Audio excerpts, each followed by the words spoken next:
By the late 1800s, photography had rendered the need for photorealistic art obsolete. Impressionist painters like Claude Monet looked for new models as they shifted away from traditional Greco-Roman standards of beauty. They found a model in Japanese ukiyo-e woodblock prints. The different political and societal changes going on in Japan and Europe at this time created the ideal environment for this influence to become a phenomenon in its own right, which we now refer to as Japonism. The unique aesthetics of Japanese art inspired Impressionists, and its influence became deeper with time.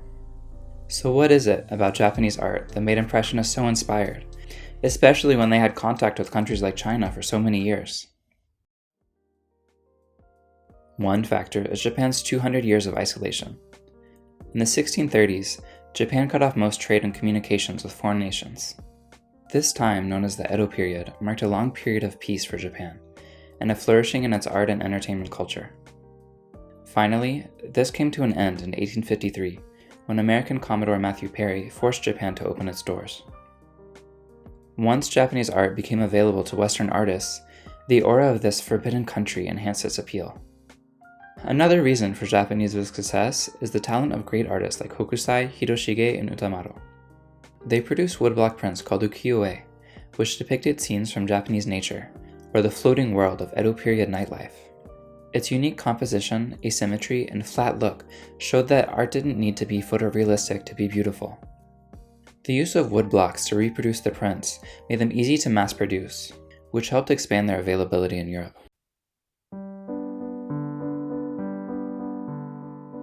In Paris, Japanisme took off in 1862 when La Porte Chinoise, a store specializing in Japanese goods, opened on the Rue de Rivoli. This shop was frequented by influential artists and writers. Among notable customers were the wealthy Goncourt brothers. They became prolific collectors and helped to popularize Japanese art among elite literary and artistic circles. Japanese scholar Yoko Chiba differentiates between Japonaiserie and Japonisme as two distinct phases of Japanese influence. Japonaiserie, like the Chinoiserie before it, was a superficial inspiration from foreign art. Japanese objects and artwork were featured in Western art, merely as props or exotic backdrops. In literature, Charles Baudelaire and Oscar Wilde incorporated Japanese imagery into their novels. Sculptor Zachary Astruc created a secret society of Japanophile intellectuals, who would dress in kimonos, drink sake, and eat meals with chopsticks while wearing kimonos. The Universal Expositions held in Paris in 1867, 1878, and 1889 familiarized the general public with Japanese art and helped contribute to its popularity. Van Gogh was an early fan of Japanese prints, which he discovered earlier than French painters, since the Dutch had closer trade with Japan. He copied ukiyo-e artwork to understand its composition.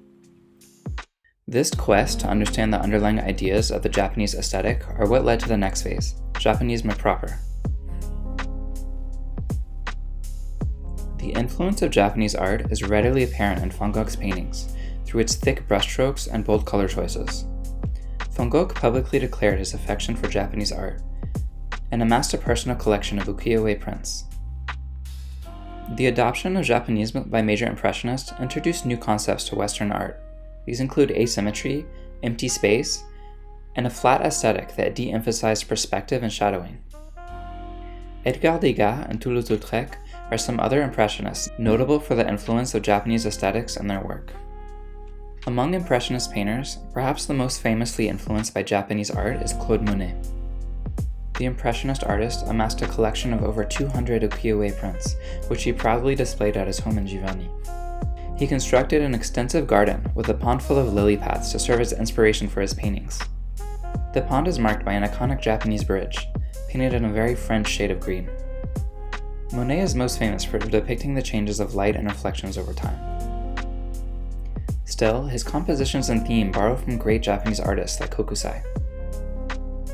Monet's friendship with two prominent Japanese art dealers enhanced his understanding of the composition and philosophy behind Japanese art. Tadamasa Hayashi arrived in France in 1878 and stayed for more than 20 years. He often visited Monet at Giverny. During his time in Europe, he imported over 150,000 ukiyo-e prints to France. Hayashi helped translate Japanese inscriptions from Utamaro and Hokusai's artwork for the Goncourt brothers. Kojiro Matsutaka arrived in France in 1920, and he befriended Monet towards the end of the artist's life.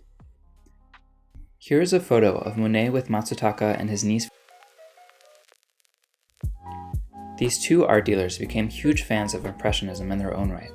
They both collected Monet's paintings and helped organize the first expositions of Impressionist art in Japan.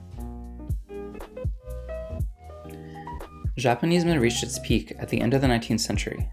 Both Japanese and Western art continued to evolve in new directions.